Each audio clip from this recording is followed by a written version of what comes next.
Senator Coons. Thank you, Mr. Chairman. Thank you so much for your leadership on shaping our policies with regards to China and the rest of the world. And thank you for investing your time in going to the African continent and seeing this critical sphere of competition, of potential conflict between the United States and China.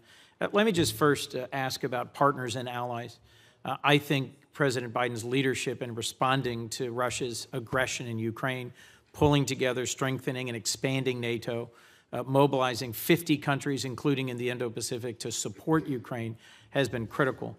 How relevant is it to our global competition with China that we continue to support Ukraine, that we send a strong and consistent and bipartisan message that when we say we're with Ukraine, we mean it? Thanks, Senator, and I want to thank you for your leadership on this.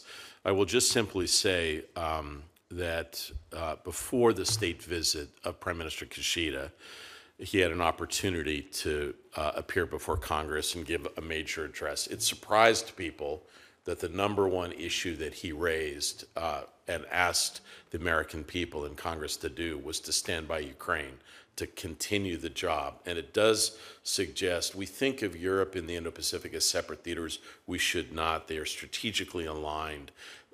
Everyone in the Indo-Pacific is watching how Ukraine turns out. The United States standing firmly with allies and partners, being unequivocal in our support for Ukraine, gives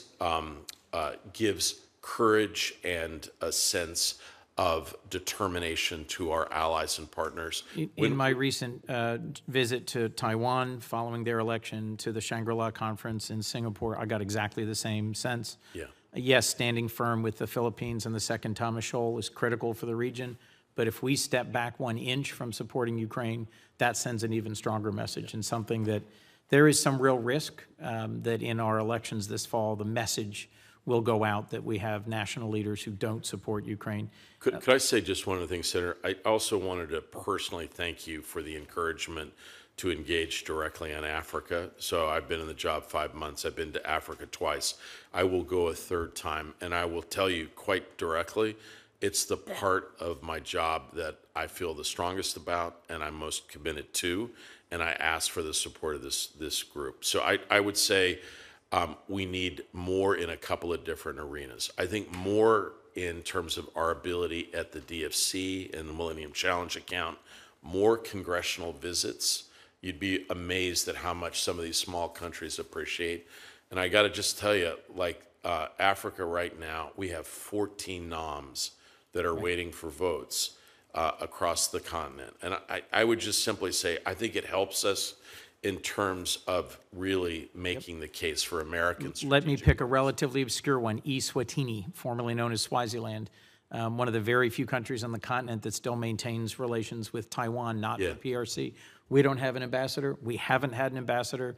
There have been major challenges in terms of human rights and other issues. Without an ambassador, we're just absent.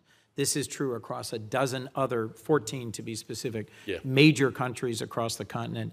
Russia's there, China's there. The scope of China's trade with Africa has increased tenfold in the time I've been here, while ours has barely grown. Their trade with Africa, $240 billion last year, ours now just $48 billion. How important is the timely reauthorization of AGOA for us to use the tools of trade in Africa? I think it's critical. And, you know, there's a lot of gamesmanship about whether to wait, and I would get it done. I think it's one of the few tools we have. I'd get it done. Before I run out of time, if I could, we just moved out of the Appropriations Committee with a very strong bipartisan vote this year's State and Foreign Operations. It includes an investment in a countering PRC influence fund, $425 million. It includes significant aid for Ukraine for the coming year, not what they need, but hundreds of millions of dollars.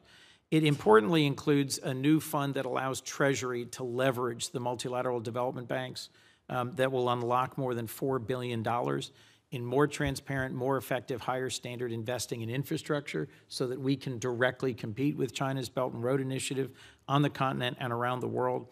It invests in our workforce at the UN and all the different UN entities where the Chinese have grown and grown and grown their influence. And it invests in combating corruption.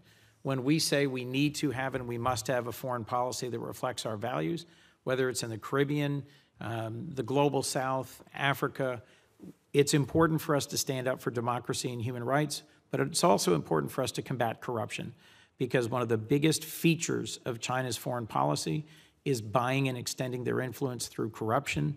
The average person in the Global South sees the resources of their country being stolen to benefit their national leaders. The fight for critical minerals and the fight for supply chains is essential, and this is one other area we can't neglect. I'm just going to say one thing, if I can, quickly, to that. I agree with everything that you said. I will say I was in Senegal about 2 weeks ago. I was very proudly able to go to a project site which was just being launched, backed by the DFC. And just for folks that don't understand why that is important, most of African financing are projects from China. Chinese bring their own laborers in. They do not allow for very much training. They're secretive. There's a lot of corruption. This particular project, all Senegalese-based workers, capacity building, everything. This was our partnership with them. And I will tell you, being able to see the commitment of, this is French Africa. It's, we struggle there sometimes to build influence, but it was substantial commitment. And so I just want to fully support the ability to leverage financing the DFC and also do, debt backed finance, incredibly important. I think this is a very good use of capital and engagement. Thank you. Thank you, Mr. Chairman.